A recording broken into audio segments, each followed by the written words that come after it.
So, ladies and gentlemen, I have been seeing a lot of doomers on social media, especially since the Buffalo Bills have been starting to collect their fair share of injuries. So on today's video, what I wanted to do was really unpack all of the significant injuries, unpack some of the timelines, and how I see the Buffalo Bills addressing these, and most importantly, why nobody here should be worried whatsoever. By the way, this video is powered by BetUS, hands down the best sportsbook on the face of the planet. Folks, as you can see, they have just listed their odds to win the AFC East, and damn, they really think the Jets and the Miami Dolphins are that close to competing this year in 2024. Well, here's the deal. If you guys want some easy money, because I know that each and every single one of you are confident this Buffalo Bills team is going to take care of business again, then go on ahead and sign up for BetUS. Link is in bio, and get this. They're matching 125% of your first 3 deposits all the way up to $2,000. Folks, this is hands down the best deal any sportsbook on the market is putting out right now,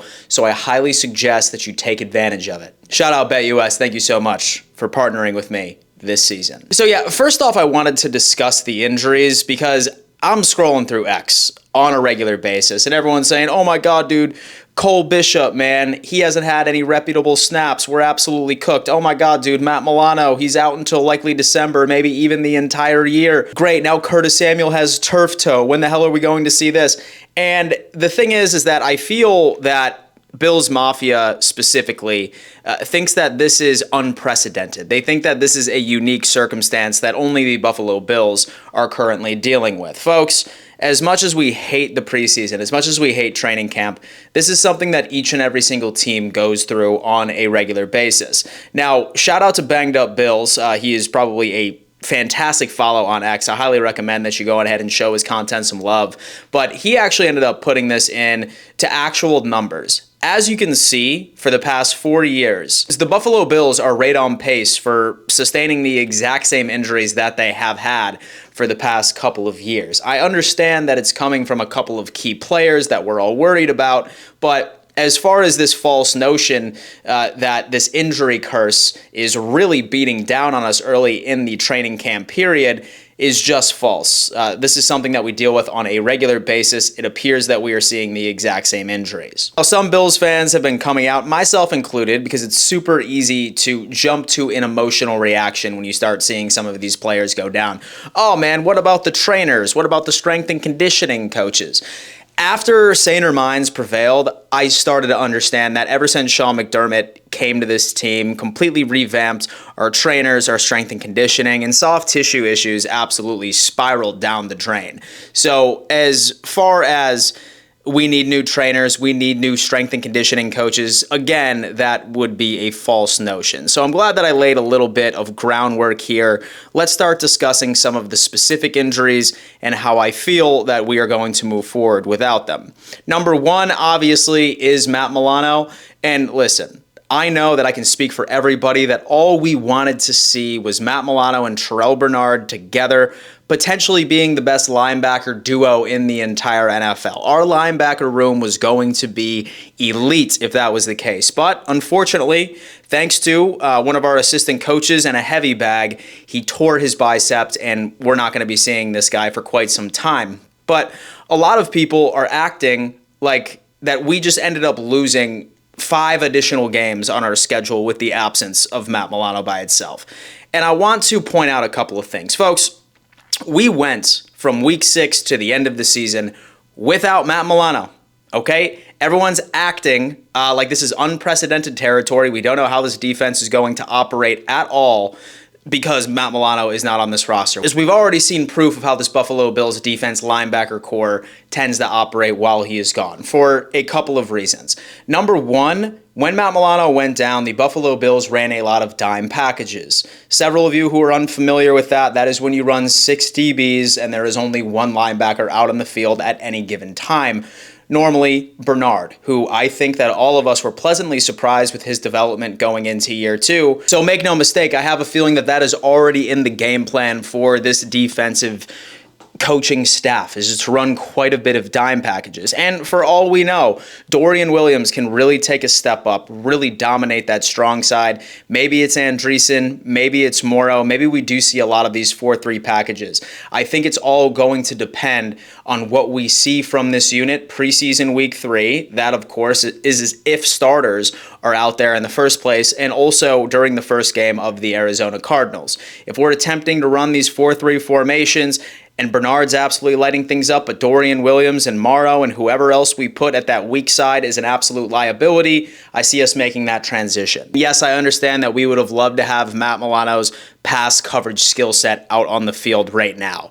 I think we all have horror stories and we all have PTSD from the AJ Klein situation that occurred during the playoffs, but one thing that should keep us confident and should give us at least a bit of security is how this Buffalo Bills defensive line has been performing. If Gregory Rousseau and Ed Oliver can pick up where they left off from the preseason, bring this into the regular season, a lot of after the defensive line is almost irrelevant. See, I always try reflecting back on how the Tampa Bay Buccaneers stopped the Kansas City Chiefs during that Super Bowl that one year. I think that all of us would agree here that it had everything to do with the pass rush, and while they had some serviceable players in the linebacker room and also in the secondary, the pass rush is the biggest key that we need to hold on to. And look, if our defensive line can get to the damn quarterback, I think that we will be able to get away with only having Bernard and Dorian Williams and some of our other starting DBs out there. That is where you need to succeed first, is the defensive line. As Bills fans, we are just used to having to hope that our secondary bails us out because we never had a pass rush. And I think the tides are currently turning and our identity is going to be taking an entire different shift. So Matt Milano being gone, let's definitely take a step back. This is not really going to affect this team much. We're still going to be seeing the exact same defense, in my opinion, that we saw last year. And outside of that Chiefs playoff game where we went into our literal last option at the linebacker position, I think we'll be fine. So next up, I want to talk about Curtis Samuel, because several of you on the internet have been acting since he's not going to be out there week 1, week 2. That's what they're suggesting. As you know, he went down with a turf toe injury. We've seen a lot of reports saying several players that had a turf toe injury, it was on average 4 to 6 weeks, meaning that Curtis Samuel will not be out there week 1, week 2 where it stands today. But the second that news broke, everybody started freaking out once again. They said, oh my God, now we really have no weapons, man. Like, we really needed to utilize his Swiss Army knife technique. We finally had a screen game. Things were looking up for the Buffalo Bills. Our offense is absolutely cooked. Keon Coleman isn't developing the way that we want to. And so although that Mitch Trubisky is out there throwing bum-ass passes in the preseason, once again, I'm going to let everybody know that we will be just fine. In fact, anybody that is utilizing some of these injuries on offense, or the fact that Diggs is gone, Gabe Davis is gone, you are also saying at the exact same time that you have no faith in Joe Brady's system. And I always like rewinding back to 2023 when he took over as offensive coordinator. Folks, ask yourselves this. What was the Buffalo Bills offense when Joe Brady took over? Who were the leading contributors?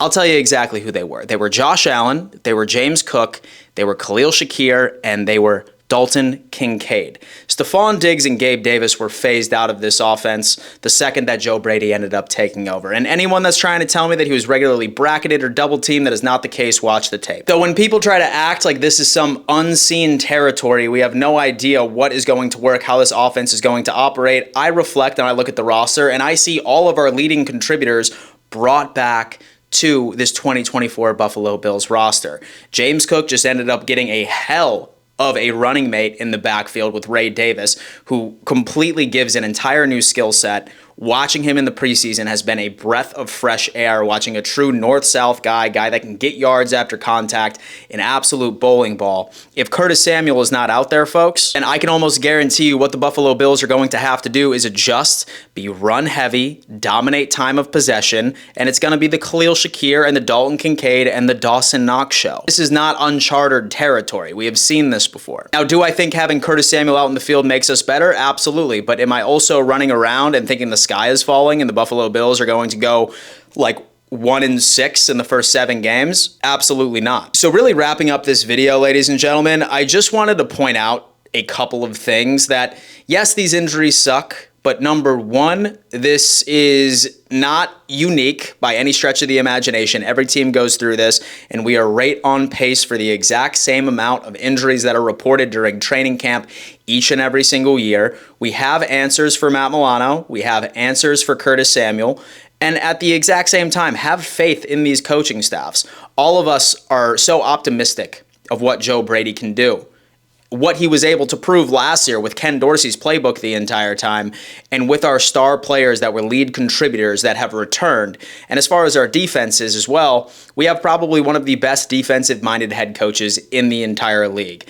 Look at all of our star players on the roster right now. How many of them were first-round picks? Very few. Vast majority of our contributors were found in the third or the fourth. So that tells you that it's all about the scheme and it's not necessarily about the personnel. So injuries suck, they certainly do, but we did hear that Mike Edwards is back at practice today. Cole Bishop was at practice today as well. So that is always something that should be able to make us feel a tad better. But I just wanted to hop on here real fast and tell you guys that the sky is not falling. We are completely fine. As long as Josh Allen is our quarterback, we have an opportunity. So folks, like I said, I just wanted to ease everybody's minds. I'm still confident that this team is about to hit the ground running during the first 6 games of this season. In fact, book it right now. The Buffalo Bills are going to be 6-2 through the first 8 games. You heard it here first. Sound off in the comments. Let me know your thoughts. Smash that like button and subscribe. Subscribing super important, but not nearly as important as turning on those bell notifications as well, so you never miss a video. Shout out to BetUS once again for sponsoring this video, and as always, I will see you tomorrow.